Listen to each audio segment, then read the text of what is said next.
Hello YouTube fam. Pardon the nasally voice, but I'm still battling a cold.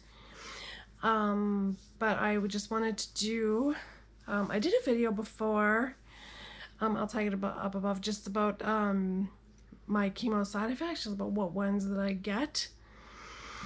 But in honor of a new chemo warrior, newly diagnosed, whom I love dearly, I thought I would do a video on managing chemo side effects. I'm really flushed. I just got out of the shower. I'm sorry.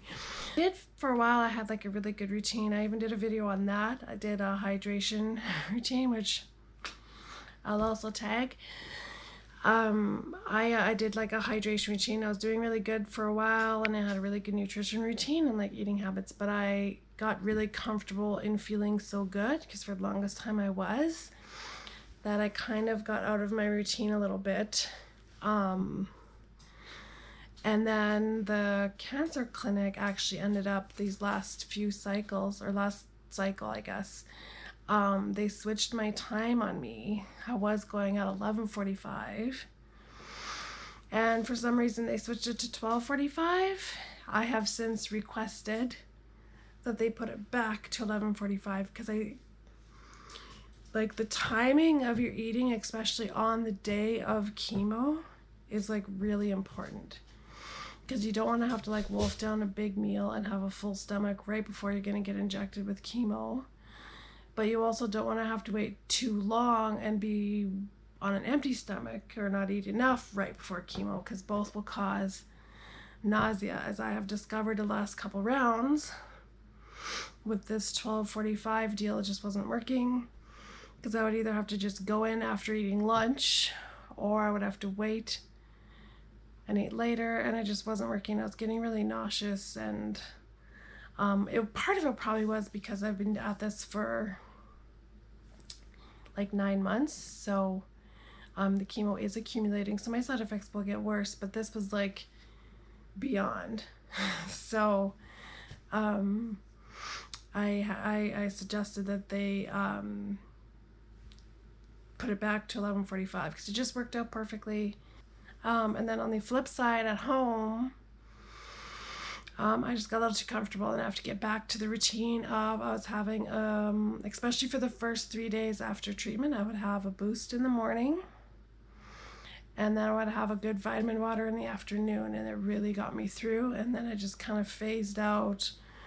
I was feeling good, so I just kind of let it go, and now I think I have to get back to it, because now I'm not feeling as good for the first couple days after treatment, and I think I really have to get back into the habits that made me feel so good. And then secondly, they gave me meds for nausea for like after my very first round, and I never really had to use them because my guts were always really good.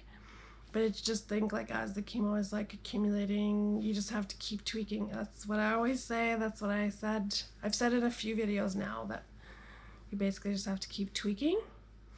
So aside from like my hydration and incorporating more fiber, and I have to actually now kind of start to, I don't have to take it all day. I find just one dose was good, like not last week, the week before.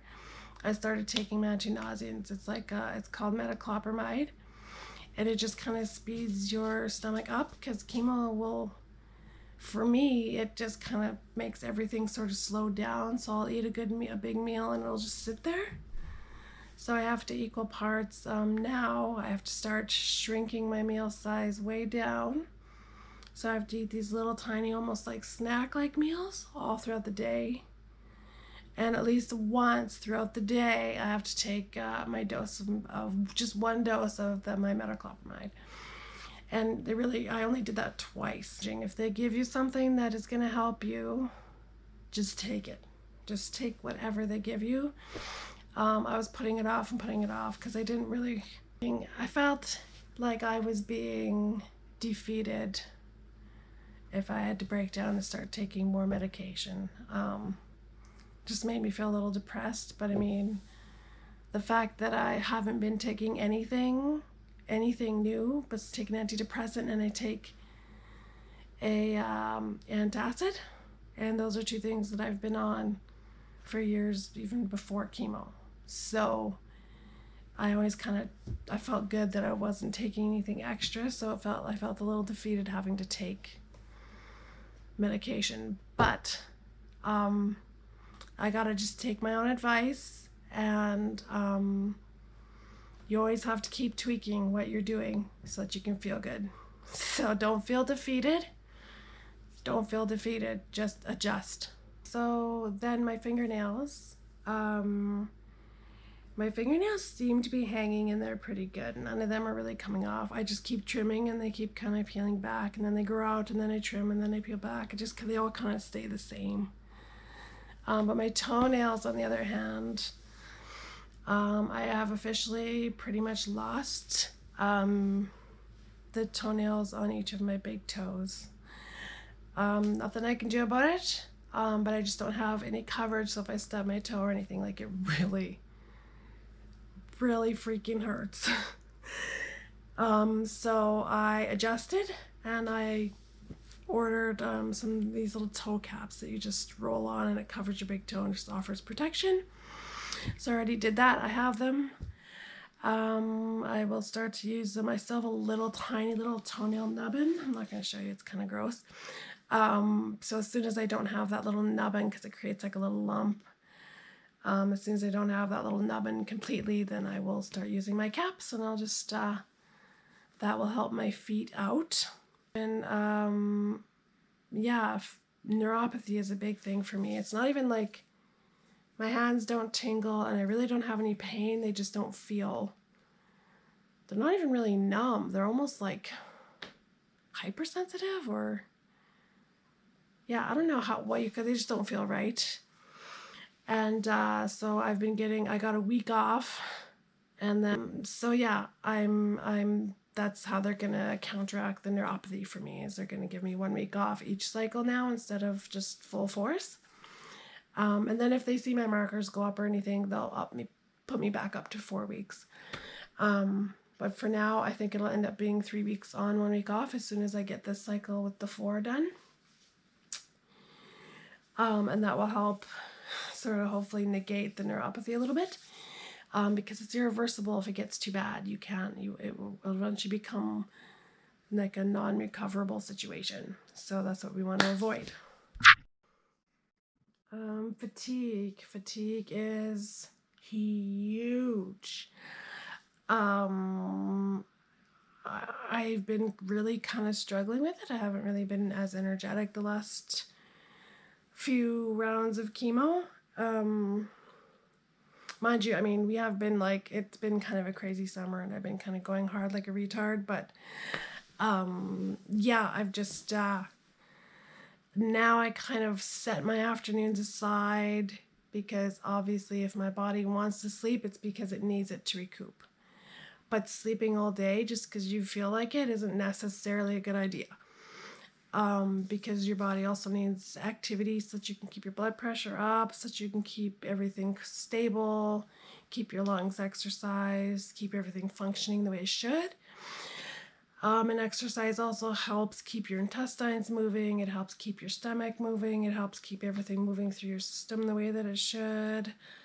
It's just a really good idea to at least go for a walk around your house, even circle your couch a few times, crawl around your couch if you have to. Just kind of move a little bit before you lay back down. And even if you did that a couple times a day, it just helps. For me, I'm functional, so I'm able to be up, so I try to do my activities in the morning. I let myself sleep in a little bit now, so I'll let myself sleep in until 8:30 or 9. And then I will have coffee for an hour. I'll snuggle, I'll have coffee, I'll work on my laptop, I'll check in on you guys. But then I try to like get up and like do housework or do yard work or do something where I'm up. And I do that until around 1 or so, and then I'll have something to eat. I have breakfast too, but I'll have lunch, something to eat. And then I plan to sort of nap from like 2 till 4 or 5 or whatever. And then I get up in time for my hubby to come home so I can like have supper and stuff with him, but I try to make sure I nap for 2 or 3 hours a day at least for the first 3 days or so after treatment. Hi kitty, this is my kitty hero. He looks like a grumpy kitty, but he's not. He's such a sweetheart. Anyway, that's kind of how I try to handle fatigue. Lately I haven't had it for a while, but another side effect that I was having is, my cat's still right here. I would get, every couple of weeks, I would get really, really severe stomach attacks.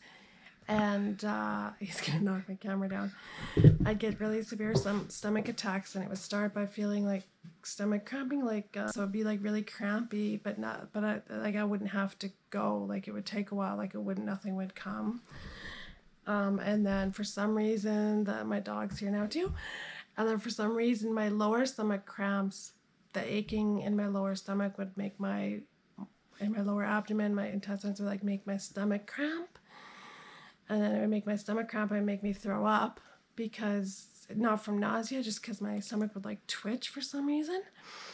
And then I would get like so hot, it would feel like I was burning up, like I was gonna spontaneously combust. So I would just like lie on the bathroom floor with like a cold rag on my head, trying to decide if I was gonna throw up or crap my pants. And then eventually I would do both, and it would slowly ease off, and literally like an hour later I'm up and running and feeling like nothing ever happened.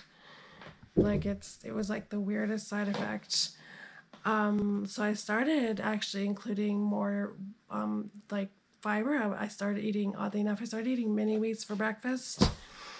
And then when I would eat like a cup of beans, like the canned like Heinz beans, I would eat like a half a cup of those like every couple days. And I actually found like it got so much better.